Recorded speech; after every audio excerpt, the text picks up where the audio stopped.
nataka kumtolea mfano Manka kwa sababu rafiki yako. Wewe na Manka mmemaliza shule pamoja.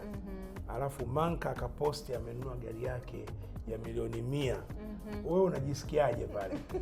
Kwenye digital space kama ukitaka kuonyesha unamfurahia, utampongeza, labda utalike ile status yake, utacomment pengine na kusha we are together.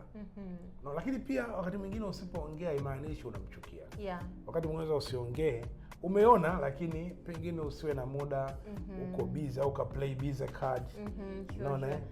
Busy card nadhani pia umeizungumzia kwenye kitabu nimezungumzia busy card kwenye I really want to know that about that kwa sababu hiyo tuweke kwenye session nyingine.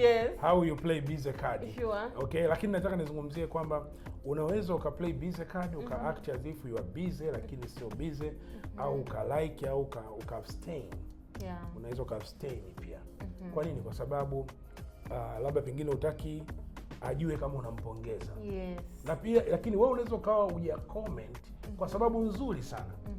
Ila Manka akatafsiri kwamba kwa sababu nimenunua gari ya milioni 100 na Upweva anaendesha gari ya milioni 15, Upweva ananionea wivu. Anaweza akatafsiri hivyo. Sasa inaweza ni kweli au sio kweli, nadhani hiyo ni nje ya mjadala, lakini nazungumzia yale maisha ya digital space.